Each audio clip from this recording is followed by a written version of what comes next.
Thanks, Jesse. Thanks for doing this. Thanks for joining us and everything. Of course. No, this is great. I appreciate everybody being here on such a beautiful day. So. Oh yeah, I know. I started thinking about that the other day. It's like, oh, this weather's getting really good. It's getting hard to sit inside and do meetings. Yeah, Definitely. I will like literally bring my computer to the pool. Oh yeah. Put it in a cardboard box so there's no like glare from the sun too. I have like a whole setup and people are like, wow. And I'm like, yeah, I'm working from the pool. What can I say? That work from home life. Listen, Allie, when the pandemic was at the height of the pandemic and I went down to Florida, I would literally take my calls from inside of the pool. I put the laptop on the edge. Yep. I brought over an umbrella. Okay, so it wasn't until then I put a shirt on in the pool. So like, waist down, I was in the pool, but head up, no one knew. And it took about probably like 2 days for someone, all of a sudden there was a float in the back. Oh, yeah, thing floated by. Gosh, are you literally in the pool? It's like, absolutely. So Allie, if you need any tricks or hints with how to do that, let me know. Yeah, I've worked from inside the pool, like putting my computer on the edge, but I've never taken a Zoom call from the pool, I have to say.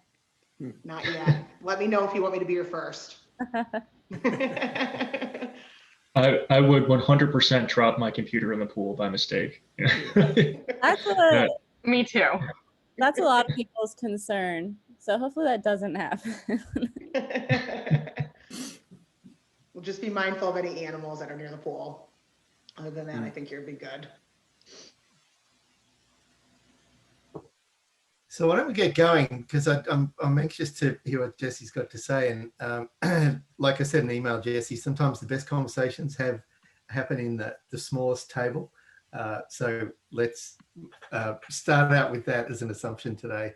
And really just wanted to give you a little bit of a orientation on what conscious capitalism is, because I'll assume you know very little.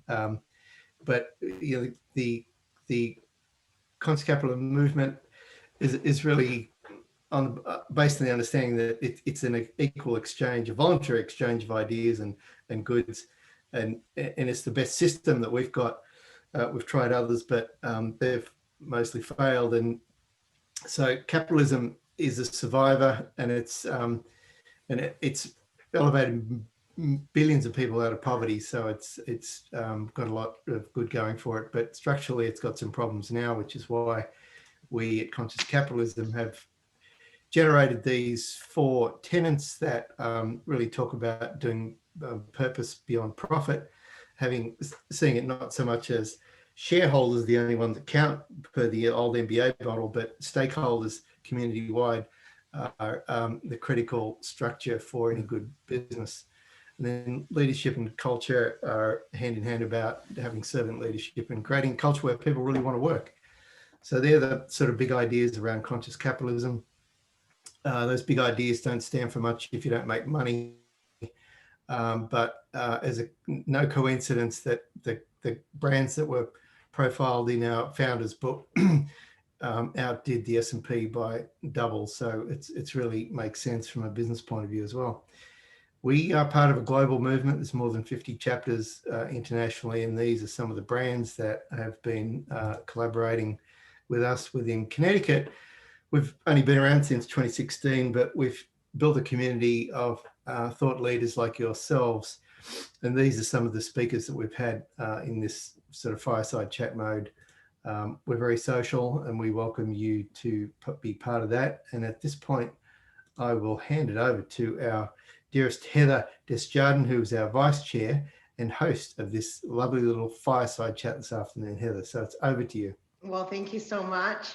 Thank you, Glenn, and welcome everyone. Thank you for joining our Youth Mentor Series event here that happens once a month. And we are honored to have Jesse Imsey with us, joining us today. Jesse Imsey serves as a marketing, communications and brand management consultant within Fortune 500. AE Comms Design and Consulting Services Group.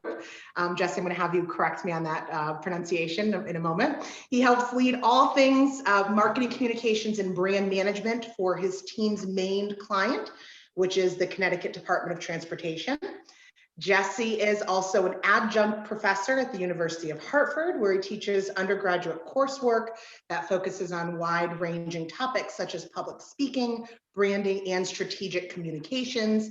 As a passionate change agent within his community and Connecticut as a whole, Jesse has twice been elected to serve as the executive board, on the executive board for Hartford Young Professionals and Entrepreneurs, otherwise known as HYPE, an initiative of the Metro Hartford Alliance. HYPE is the largest youth professional organization in the country with a membership base of over 4,000 members. HYPE's mission is to help young professionals become better engaged in community life, expand professional and social opportunities, and become ambassadors for the Hartford region of Connecticut. So it is a great pleasure, Jesse, to have you with us. Thank you so much, and look forward to the community getting to know you today. Yeah, thanks for having me, Heather and Glenn. The rest of you, thanks for joining on such a beautiful day. Much appreciated. I'm looking forward to our discussion. So to start off, I just have a very brief presentation. Let me share my screen here.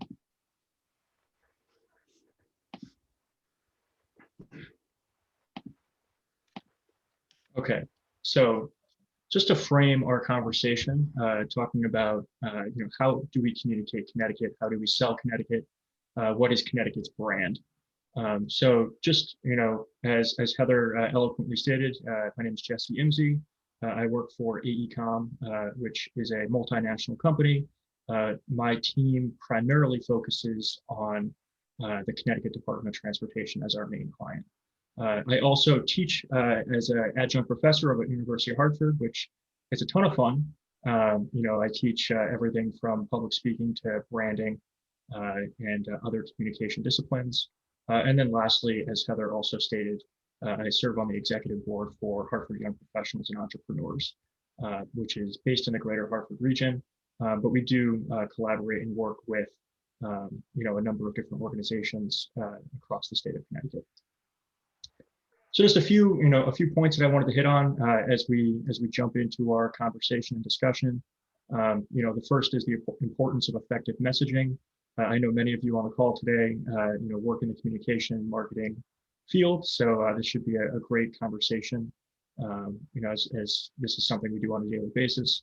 The next thing that I'm just going to touch upon is, how Connecticut is currently being branded and communicated versus how it should be, at least in my opinion.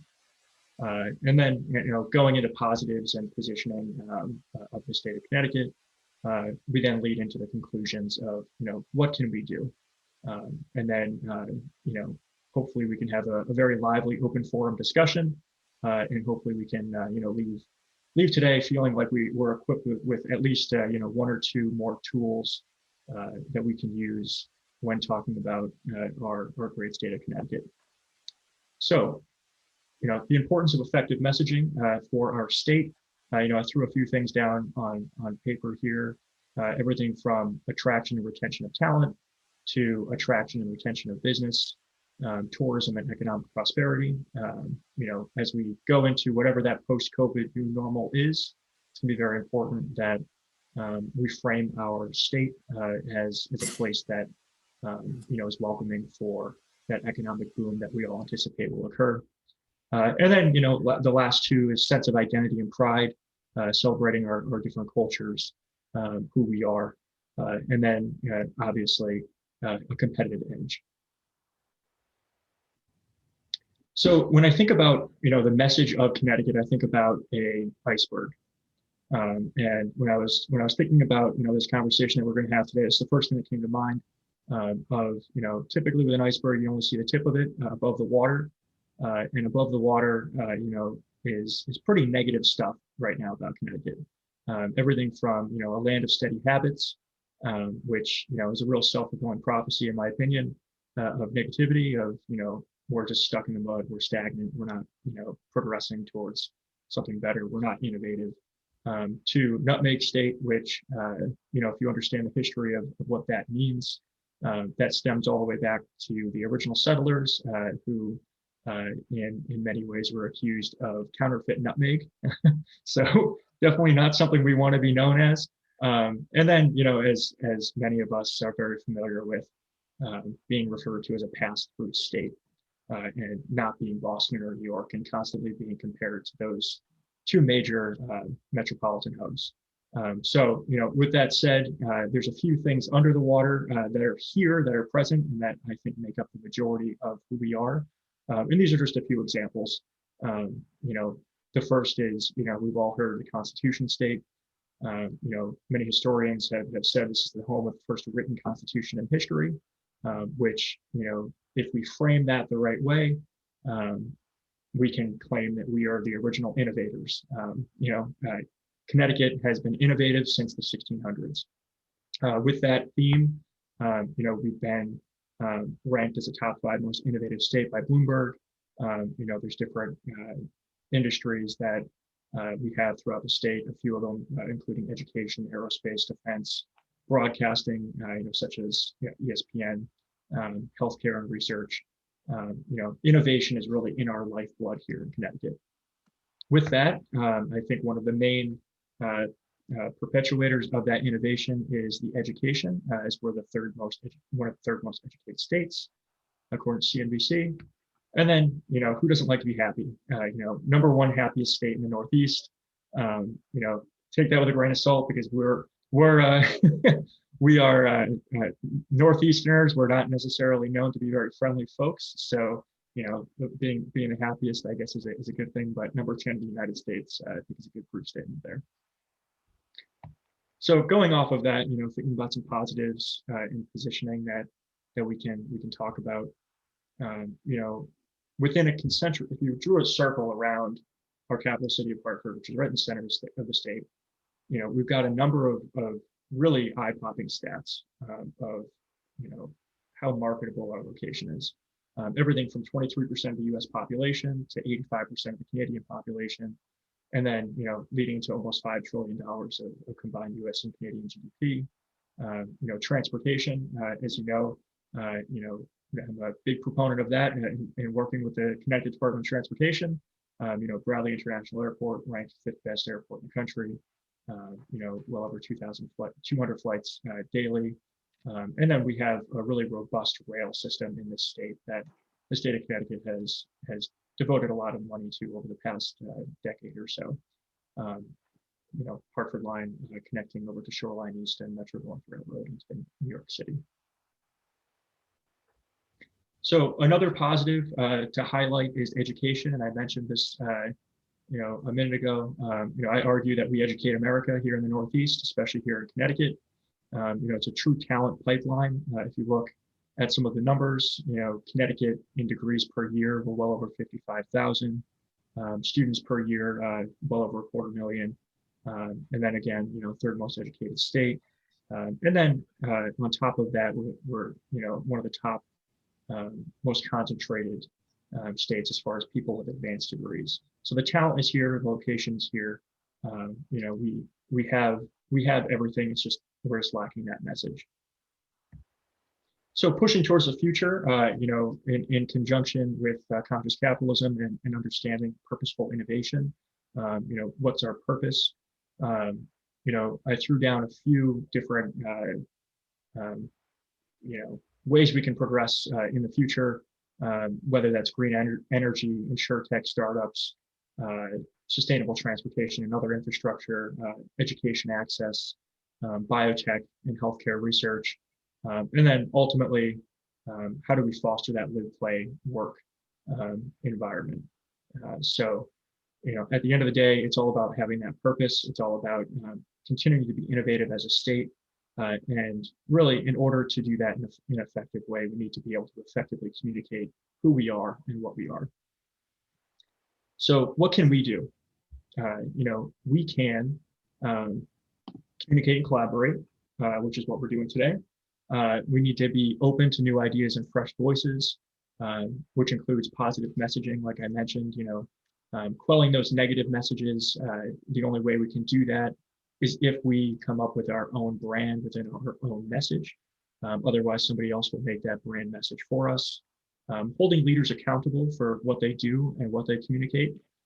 So making sure that we, elect leaders, making sure that we speak with our supervisors, our bosses, our colleagues, and even our families about, positive messaging within our state. And then, every good brand has a narrative, has a good story. So telling the story of Connecticut, of who we are. And my argument is that we should be pushing the story of Connecticut as an innovation hub and moving forward using purposeful innovation, while also, centralized around the celebration of our diverse cultures and celebration of our history as a state. So with all of that said, as we kind of jump into our open forum here and discussion, there's a number of different questions that I just want to kind of, goad us in a direction of. The first is, how is Connecticut viewed in your eyes and what you've heard? What are we neglecting as a state and as thought leaders across the state? How can Connecticut best position itself for the future? As well as what are the targets and goals for Connecticut? So as we jump into our open forum and discussion section, having these questions in mind are certainly something that I want to continue to harp upon, and I look forward to our discussion. So thank you. Fabulous, Jesse. Thank you so much. That was great. And as we move more into our open forum, I'm really excited as we kind of, as a group, come out of, like you said, what does the new normal look like? And for so many of our audience being small to mid-sized business owners, how can we really begin to set ourselves apart from marketing and branding perspective to help drive business and clients to not only stay in Connecticut, but kind of be attracted to Connecticut. So I'm really interested to get this conversation started with everyone on this call, and to really talk about, marketing and branding. And, we take a look at the iceberg. Connecticut, it's really great. When we originally spoke, you talked about us being kind of stuck in the middle between Boston and New York, and how do we create our own identity with Connecticut and everything that we have here. So just really quick, just to get the conversation kind of started and rolling, what are some advice that you might have for owners that are going to be rebranding or remarketing as we come out of this COVID kind of lockdown into our new normal? Is there advice that you might have? So I think it's gonna all depend on the business that we're talking about. So in some ways, at least for me, the messaging that I'm creating, we really had to shift from an ask to more of a service. So we do a lot of messaging for the Connecticut Department of Transportation, where before we were asking people to ride or to take sustainable commuting modes or things like that. Now it's more of a, as a state, we're here for you whenever you're ready. It's been very effective, but again, Heather, it's gonna really depend on what that business is that we're talking about when it comes to messaging. But simplicity is key, and again, having that story behind whatever brand that is, I think is going to be the most effective way of approaching that. Well, wonderful. Does anyone have any follow-up questions? Just please feel free to jump in and unmute. Paul, I see that you're unmuting. Yes. Yeah. Hi, Jesse. Good job. I done a lot of listening recently to Ari Santiago. I don't know if you know who Ari is. He does a podcast, which was until recently called Made in Connecticut. Now he's going to do one that's Made in America. He's very good. He's a very opinionated guy, which is great, which is basically saying enough with the negative talk about Connecticut. Here's positive stuff, and let's get on the positivity, as opposed to, we're probably our own worst we're probably our own worst enemies from that perspective, because I think we take a lot of external feedback. I mean, the concept that we're stuck in the middle, as opposed to saying, you know, gee, if I was in Maine, I'm not in the middle. Okay, yeah. So I would say from our perspective, we're in the middle of everything. And that should be our message, not stuck between, you know, we're sort of stuck between a rock and a hard place. I think our message has to be more, we're in the middle of it. We're right in the middle of everything. We're in the heart of everything. And we got to turn the negative into the positive. And I think that we shouldn't apologize to anybody. I think that we as a state have sort of knocked ourselves, you know, over and over again because of our high taxes and all. Yeah, those are things. If you go to Texas, they don't have an electrical system that works real good right now. But we don't take that on. You know, we're sort of letting everybody go that direction without standing up and making the case for a passionate case for Connecticut and manufacturing Connecticut. We take things for granted, like our education system. We won the best education system and the highest level of graduates and graduate education. And it's like, so what? No, these are people who are highly educated, who are capable of doing great things. And I think the problem we have right now is getting consistent one themed message, you know, whether it's the technology end, whether it's the resourcefulness, whether it's having a Gavin Watson on your team, whatever it is. Okay. I like Colin Cooper. It's the first time we've ever had somebody who represents manufacturing at the state level. So it sort of brings all these disparate organizations together. And if we could just get behind that one central theme, I think it's a great place to be. But we have to, you know, we can't have all these disparate messages going on and being the worst enablers ourselves of the negativity. You know, as you say, it's the number one in the Northeast for happiness of a miserable bunch of people. And I'd rather us be, you know, further up. That's my unfiltered opinion. And I'll just kind of build on that a little bit. And Jesse, thanks so much for the presentation and for being here for us. And I you know, I'm a transplant from the Midwest, so I'll give you my view. And I'm also investor in a manufacturing company here, and I also am helping other businesses look at Connecticut as a place to open businesses. So that's the kind of viewpoint I'm coming from. And you know, when I look at the iceberg, what's on top is what I share, which is, hey, we're centrally located between New York and Boston. We have an educated workforce. We have a healthy, like a very healthy population compared to others. And so I sell those things. That's on the top of the iceberg. But what's under the iceberg for me are the things that Paul mentioned, and that is high taxes. You can't avoid that conversation when I'm meeting with the business partner and saying, okay, you know, tell me about the, you know, the full picture of coming to Connecticut. So I can't avoid that it's number 5. You know, it's number 45 out of 50. So it is, you know, it's low. It's not very, you know, tax attractive.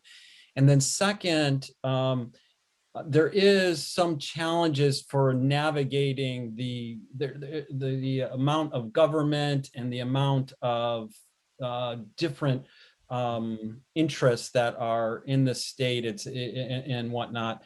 And so I wonder, you know, so one question is, how do I answer those questions that I get from some business owners coming here?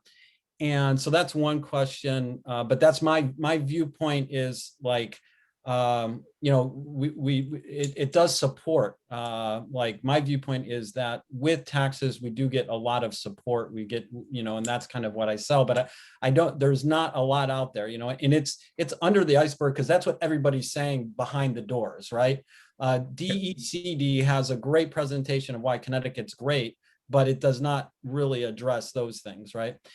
And then the other question I have is I'm interested in just what is Connecticut from an industry standpoint really, really differentiated versus others in, you know, manufacturing and technology. So those are the two questions. Yeah, so that first one, I think, you know, my biggest argument would be a talent pipeline.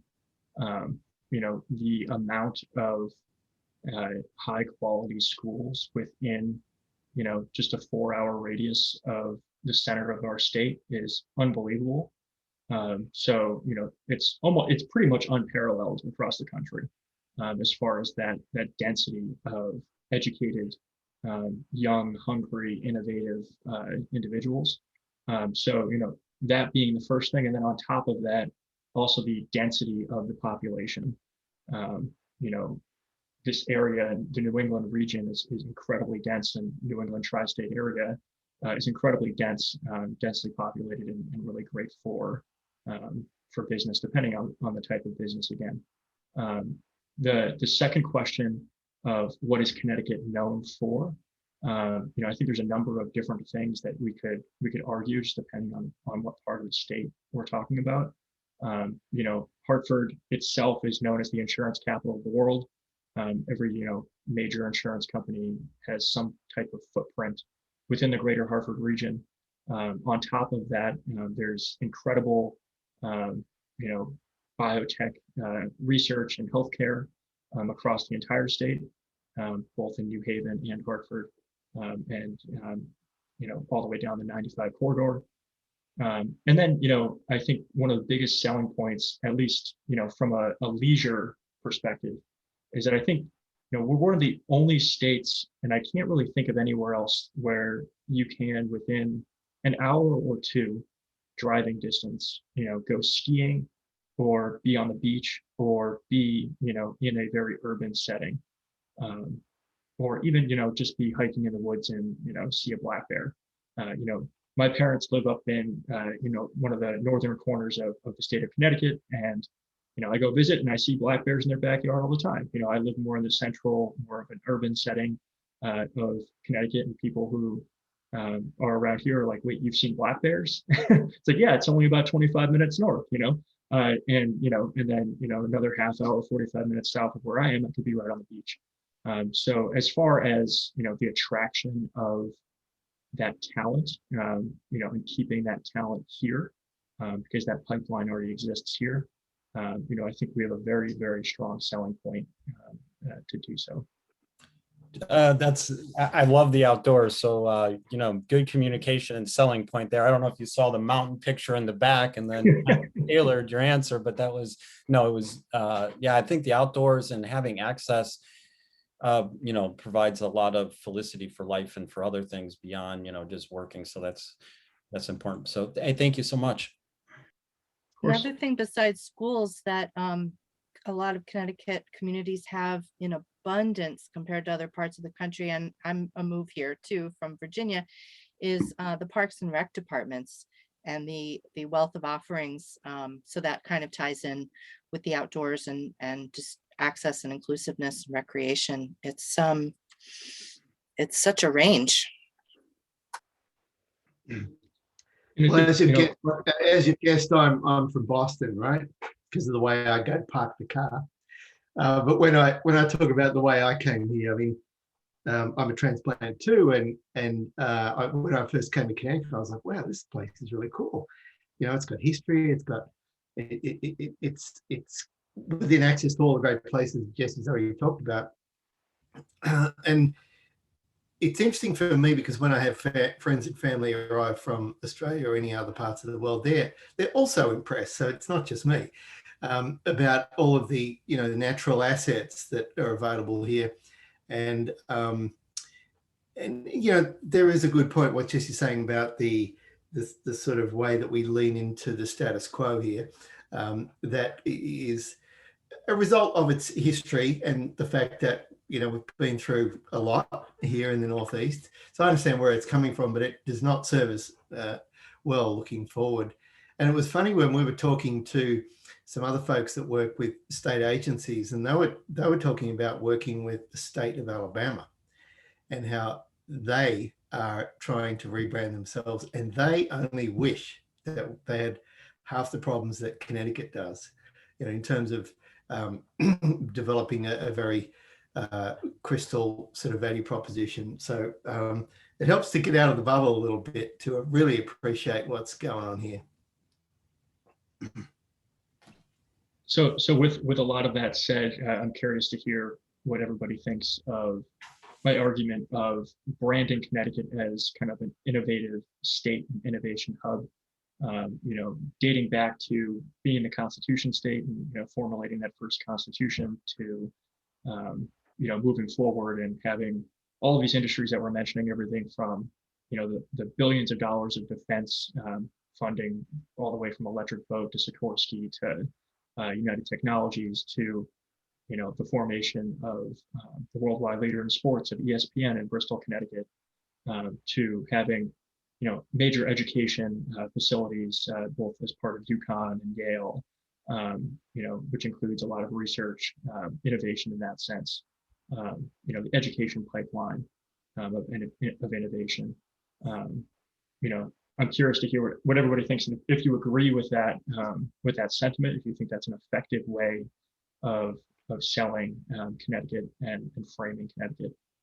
Well, I think it's solid, it has merit, and it's definitely developed a consensus. I think it's a matter of execution because the state somewhat tried that with the still revolutionary theme motto, the state tagline. And I think that's what they were getting at, but then it was retired a few years later and, thought to have been not quite hitting the mark. So I'd be curious, as far as we could dissect it as branding professionals, why still revolutionary didn't really cut it when, I think it did point to exactly what we can all agree on that we have to offer as a state. And that's still as true today as it was in the beginning, that we are a source of innovation. I like the innovation idea. Maybe evolutionary state or something would be kind of cool. One of the things that some of the other people have heard me say before, but we're 3.5 million people here in Connecticut. Denmark is 4.5. Finland is 4.5. Norway is like 4.5. New Zealand's like 4.5. So, we're almost as big as a little country, and and there's a lot of really cool things that are happening in those places. And one of so I look at Connecticut and I think, yeah, I love your idea, your thing that we're right in the thick of it, right between New York and Boston, right in the middle of it. And we really could be this state that actually, maybe runs some social experiments and tries some cool stuff out and see what works. The whole country definitely needs some direction, and the reason, one of the reasons why we have the system we have is so different states can try stuff out and see what works. And why can't we be that state that really tries some stuff out and see what happens? I also thought that the governor's transportation proposal thing sounded like a really cool idea, of the cap and invest idea to change us. So, there's a lot of really cool stuff going on in Connecticut, but we could get really even more serious about it. It'd be I agree. I think I would, to go back to the revolutionary or still revolutionary, I think the problem with it is it's a lot of different things to a lot of different people. I think you just got to come out and say we're the innovative state and be done with it. There's no confusion there. We're practical people in New England, in Connecticut. I still think at the end of the day, we got to get away from the financial crisis mode that keeps preoccupied. I mean, the state has been in a constant state of financial crisis for the last, 10, 15 years. And we have to get that off the table. So there has to be a level of certainty for companies to do business. They're not coming to do business for the next year. They're coming to do business for the next 20, 30 years.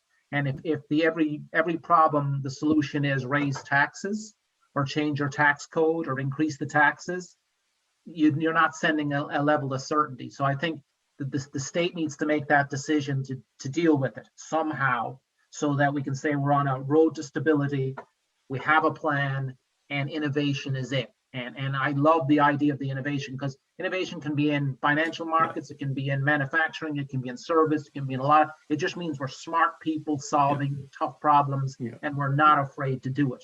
Well, And I think that sends a very positive message. Yeah, the innovation can be in government. You know, we've got, I forget what the number is, but it was something like 25% of the state employees were reaching the retirement age within like a very few years. So, you know, so figure out a way to, you know, they're going to retire. That's great. Could we like not replace them with people doing exactly the same thing in the same way? Could we come up with a different way to do it that's much more efficient? You know, I don't want to cut somebody, you know, who's got, you know, 3 years to retirement, but, you know, they're going to retire. So can we like rework the system to make it much more efficient? One thing I'd say, Jesse, is if you look around who's on the call here, we're actually a rather unusual group, because how many people actually were born in Connecticut here? 3, 4, 5. Okay. So there's still 4 of us here that aren't. And of those others, I know, Christia, you've been elsewhere, I believe. Okay, Heather, you've been elsewhere. Ali, you're definitely elsewhere, right? Okay, in South Carolina. So we all have an outside perspective to a great extent. And we either moved here or came back here at some point in time. So the point being is we came here for a reason. Okay, and it's so we're not all just people who couldn't get away. Okay, we're people who actually decided, you know, this is a good place to live. It's a good place to there's another, I guess, raised in Naugatuck, live in Florida, and back for Yale. There you go, great reason. Yeah. So each of us has a reason, and there's positive things that we can sell back, and we're small enough to be able to do that. You know, we're not the size of, you know, California with a massive disparity. Okay, it's easy to rally people around something. We just need to agree upon what it is. And I think having some type of strong branding and messaging out there that people are actually aware of and can kind of get behind and have some pride in as someone from or living in Connecticut. Like when someone asks you about Connecticut, you actually have something to say, and it's going to be pretty consistent across the board.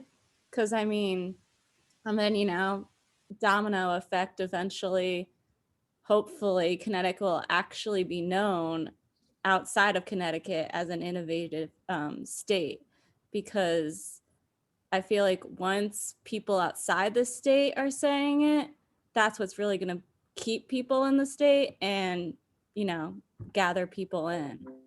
I think, like Eleanor was saying, it's a lot about execution, and if you don't do it right, it won't do it justice. And I think in that same vein, Ali, in many ways, perception is reality. So, you know, there's a lot of states that have budget issues. There's a lot of states that also have high taxes. Granted, Connecticut has very high taxes. But, you know, if we lead with that, you know, that's automatically the perception, instead of trying to inoculate that in some way in our communication and messaging. You know, so having, you know, I think about, you know, New York and having their slogan of "I love New York," right? You know, they put that on T-shirts, they put it on the highway, it's everywhere. You know, we don't have something like that. You know, we tried. Eleanor mentioned, you know, still revolutionary, and I think, you know, we pointed out a couple of, you know, we poked a couple holes in that. You know, one being Connecticut's we're practical people, but also it means a lot of different things, and I think it's also a little bit too close to Massachusetts. In Massachusetts, trying to be the spirit of America, of, you know, the Revolutionary War and such, and people really associate Massachusetts with that more than they ever would with Connecticut. So differentiating ourselves in some way, shape, or form, I think, is crucial. Good point. And, you know, I think the revolution, harking back to the colonial days too much, too, erases or really invisibilizes all the very vibrant immigrant communities and the rich diversity that makes us a really great place to live too. Yes, definitely. So as it was mentioned, I was born in Connecticut, moved away, and when I left, I didn't see Connecticut as being innovative. When I came back, I definitely felt like something had changed. I came back about 7 years ago, and it feels like there's this groundswell happening in Connecticut. There's something has definitely shifted, and I'm wondering if maybe it's the same thing that you noticed you said there's you had changed the messaging around with COVID around the transportation in Connecticut, and going more to like we're here for you when you're ready, like a supportive, just a different cultural approach to talking about, in this case, transportation. I'm wondering if it's that same thing that I've been noticing elsewhere in Connecticut. But maybe there's a shift in the culture here, and it's going more towards like a more purposeful, one of the tenets of conscious capitalism. The chapter's here now, we're, I think, cultivating a little bit of that in the state. And I'm wondering if maybe that will catch on and continue to be part of the innovation that we're doing. I know there's been tons of stuff that's happened in the state that is very new that they're not doing elsewhere. I mean, the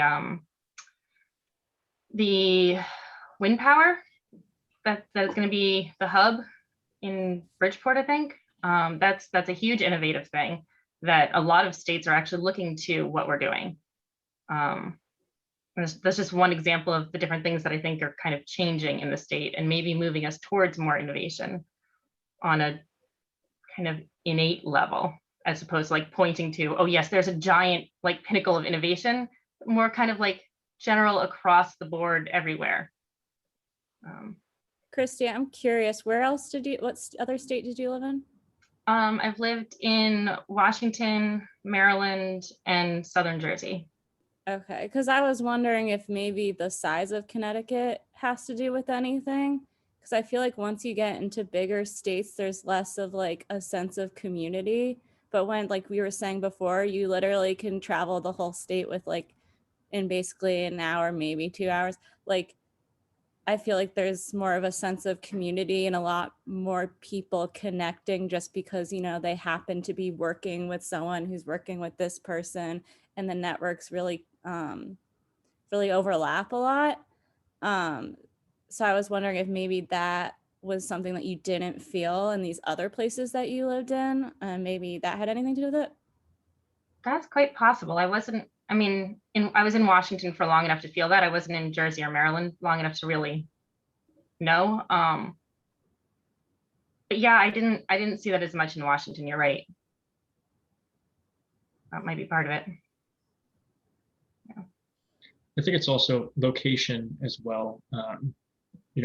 Just to, hark back on that, of being in such a densely populated area, Connecticut, we provide, as Ali was saying, that small state community feel, but also, we are in the middle of, so much, whether that's media market, whether that's, just business market in general. So, there's no, it's no coincidence that, some of the sports teams such as, UConn basketball has gotten so great over the years because the media market, we're right in between two of the biggest media markets in the entire country. And then we also have ESPN right down the street, of UConn.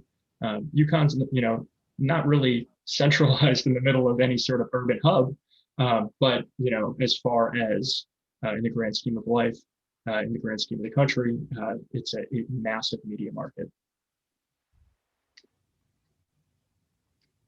I'm interested to know, first of all, I love Here For You.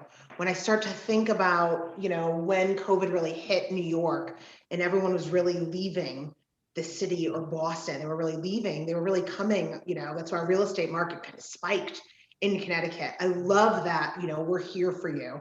And Gavin, I love evolutionary state. I love the ring of that. I'm really curious to see the students that you're coming into contact with, Jesse, with their plans for graduation. Zoom has opened up an entirely new world for us, meaning I can live in Connecticut and work pretty much anywhere. I'm really interested to know the feel of the students. Are they still, if they, if they plan on staying in Connecticut, are they looking at local businesses? Are they looking, has that, they're not limited anymore because of Zoom? I'd love to know the feel and the pulse of that community, the youth in Connecticut. Yeah, so it's interesting. As you know, I work at University of Hartford, and many people think that that's primarily Connecticut students that I teach. It's actually majority out-of-state students because it is a private institution. It's not, in-state tuition or anything like that. There's a lot of students from, all over the place, whether it's, densely populated from Long Island or New Jersey, but we have a number of students from across the country and world, most of which I would say are planning on staying within either the greater Hartford region or someplace, whether that's New Haven, Stanford, or someplace nearby in that sense. That's always been a very encouraging thing for me. It's been something that's been somewhat eye-opening. I've been teaching there for about 3 years. And when I first started, I was not anticipating that at all, because you hear the narrative of everybody wants out, everyone wants to get out of Connecticut. But in all actuality, they really like that, small to mid city feel that allows them to be somewhat of a bigger fish in a smaller pond, while also getting the opportunities that they could get, whether that's from a Boston or New York, if they wanted to do an internship, and then eventually, just, shift back over to Connecticut. So, I think the sentiment for the majority is that they want to stay in this area.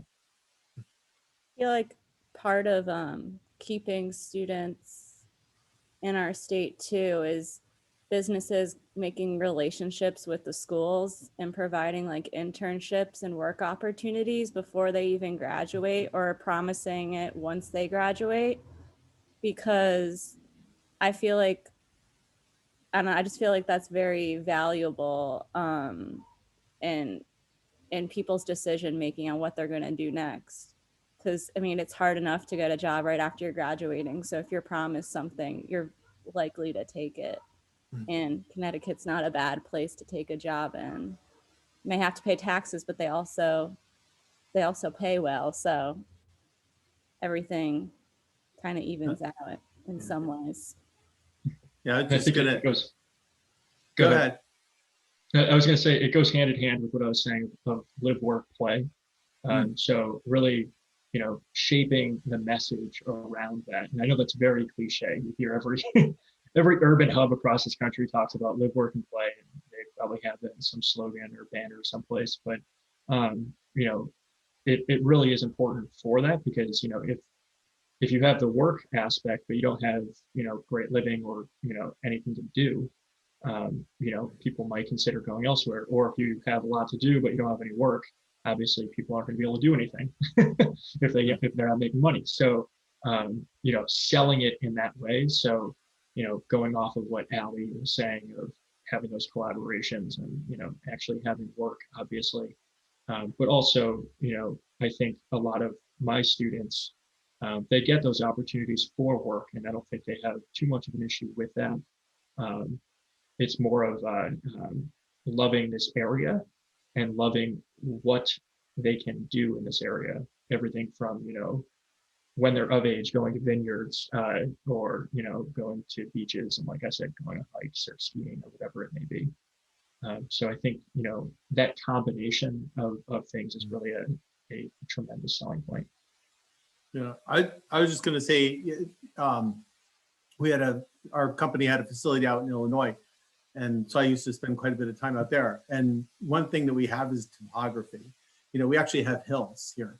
There is just, where that plant was. I know farther south in Illinois, they have a few hills too, but, it just absolutely flat as a pancake, and just fields like forever, which is fine. It's great that somebody out there is growing food for the rest of us to eat, but that having all of these hills and these trees and everything is really fantastic. And also thinking too, somebody mentioned like the wind, or I think it was Christina mentioned the wind farms and stuff. that's a resource that we have that a lot of other states just don't have. I mean, Maine can do it, and Massachusetts can do it, and other down the East Coast, but that's a serious renewable energy resource. I don't know how to pronounce this Getula's name, but he was talking about batteries. But essentially, we need a way to store some of that energy. But just having a lot of energy is a really really great thing. And then the only other thing that I think needs is room for improvement is Long Island Sound. It's a fantastic place to get out on the water and go sailing and everything. There is not enough access to it. The state access ramps are very few and far between, unless you get very far down the eastern part of Connecticut. I grew up in Fairfield County, and I know that there's only like 2 or 3 places, and then the hassles of taking your boat down, your kayak or whatever, and launching it, and if you have a bigger boat, it's even more difficult. But that could be improved. That would be it. That would be a big help. And then to sort of push, hey, you can come here and you can get out of the water, that kind of stuff. It'd be a lot of fun. Yeah, on that score, when my husband at the time got interviewed at Southern and was applying to a few different jobs in different parts of the country, I had no idea that this was a waterfront community planning to come here to visit. It just wasn't. It was a tremendous bonus once I got here, but it never even entered my consciousness during that prelude. Yeah, we grew up, we were not on the water, but we had neighbors who were, just a couple of houses away, who lived on a, Tidal Creek, and we all knew, we lived all summer by the tides. You knew when the water came into the creek, we'd jump in their kayaks or whatever and go out and explore. And then, either you're back in time or you're dragging the thing through the mud. But we were out there on the water all the time. I think all of New York City has discovered that Connecticut has a coast. They're buying the properties and coming here. I hear Connecticut coast is more popular than Hamptons, right? But you can blame them. Keep bringing them in. You're seeing new things too in the neighborhood boards, like hey, does anyone know where there's a pickleball group? And people are like, well, we play bocce here, so we don't really know pickleball, but okay, welcome. Maybe it's interesting. It's going to be fun. I love knowing that there's so many new people coming in that might kind of add oxygen to the whole system and shake up some of the old crusty structures.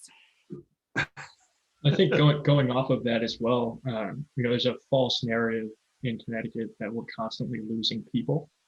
And if you look at the population numbers, the last time there was any major decline was in, I think it was the early or mid 2000s. And then since then, even over the past couple of years, we've slightly gone up. And then, I don't know what the numbers are over the past, year or so due to COVID, but I can only imagine that it's gone up more since we've gotten, tens of thousands of New Yorkers who've been coming in. Sounds like we're the refugee state. Let's not name ourselves that.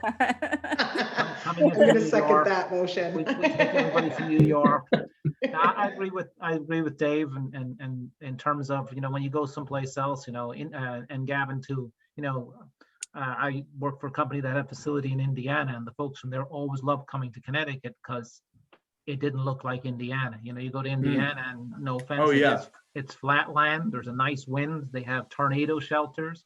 Yeah. I work for another company that had a facility in Hazleton, Pennsylvania. It's the middle of coal country. And when I mean coal country, I don't mean people actually working in the coal industry. I mean, it's been strip mined, ruined, and left to die there. And you look at it and you're like, yeah, I couldn't imagine living here. They got some beautiful golf courses around there on the land that's good, but the rest of it's, we got great casinos in Connecticut, and there's a lot of great things we sort of forget about. And I think it's just a matter of sort of pulling it together and convincing not only the outside world, but convincing ourselves. Here we do have high taxes. We're going to stop raising the taxes. Yeah. We want to put a cap on that. We want to solve our problems the old you know, as you say, in a evolutionary way. We're a vibrant community. Where there's a lot of melting pot aspect to it, and I think there's a lot to sell on it. But we gotta take that, you know, we gotta seize the day as opposed to, you know, waiting for others to define ourselves or defining ourselves in a negative way. Jesse, I'm curious how you know, you mentioned innovation, like what's your process for coming up with idea for positioning, you know, Connecticut? What's the process that you use? And also, like we talk a lot about purpose and looking at like the purpose that a company is here. And I'm just curious if you looked at that, what's the purpose of Connecticut? And so I guess 2 questions there. Yeah, so David, I'm a big legal pad guy. So if you were ever to see my desk, you know, I've got like stacks of legal pads all over the place and just writing ideas down. So, you know, I'm all about, you know, just writing everything down and then, you know, narrowing things down and seeing what works and what fits. So in any process that I go through, it always comes down to that. But, you know, to answer more of your question, you know, I think as far as, you know, positioning Connecticut, we have so much to offer. It's very difficult to pigeonhole us into one thing. And I think that's one of the major hurdles that we've had, is that each area of Connecticut is its own region. And we all associate with those different regions. So you've got, you know, the Eastern Shoreline to, you know, the New Haven area, the Gold Coast, the Greater Hartford region, and then the 2 quiet corners. And everybody identifies by themselves, and they never all identify as one. And, you know, I think that's what our issue is we have these competing messages of, you know, people, at least where I am from in the Greater Hartford region, you know, look at people down on the Gold Coast as, oh, they don't even consider themselves a part of Connecticut. They think they're New York. Or, you know, the people on the, you know, Eastern Shoreline look at, you know, one of the quiet corners as, oh, they're, you know, they're pretty much Western Mass. You know, we don't have this joint venture of, you know, having that sense of pride, as Ali was mentioning earlier. And, you know, I think that's, you know, ideally what I really wanted to try to get out of this this collaboration of, you know, I don't necessarily have all the answers. If I did, you know, I'd be a multi-millionaire, hopefully. But so, you know, I'd be curious to see what everyone else thinks. What is that, you know, common thread? And my argument is that innovation, and with that innovation, you know, see that as the top, and it all filters down, whether that's education, whether that's you know, insurance or healthcare, or, you know, broadcast media, you know, or, you know, looking forward into the future as infrastructure, we're going to need to have more renewable ways of getting around the state. So how are we going to do that? Are we going to invest more money into rail? Are we going to invest money in, you know, creating more multimodal spaces? So allowing it to be more accessible for biking, walking, you know, buses, rail, as well as cars. You know, those are all things that, you know, as an innovative state, we should be, as residents, pushing for. And if we had that identity as being innovative and always being at the leading and cutting edge, you know, we're lucky enough to live in a democracy where, you know, people have the power. So if we're pushing for it, and we have that identity and we have that brand, you know, I think, you know, the sky's the limit for us. And again, you know, the positive that we have is that we're a small state, you know, one of the smallest, and that we can make meaningful impacts in our community, you know, from one point to the other. So I don't know if that, you know, that was kind of a roundabout answer, David, but hopefully I was able to touch upon it a little bit. Yeah, thank you for that. Appreciate it. I think you can find some comfort in this community of conscious capitalism, because we, just by definition, see ourselves as innovators, because we are creating and living within a sort of new business ecosystems that will really, you know, will demonstrate by success what innovation looks like. So, Jesse, really appreciate the time you spent with us today.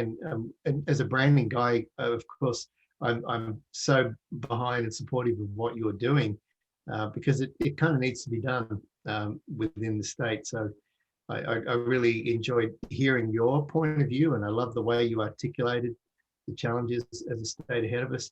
And we wanted to welcome you into the conscious capitalism community because we're all here to crack this nut. So appreciate your time, and let's consider this the first of an ongoing conversation about how we can do this.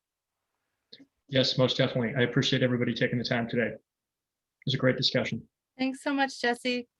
Okay. Thank you so much. Jesse. Thank you. Enjoy the beautiful weather. Bye-bye.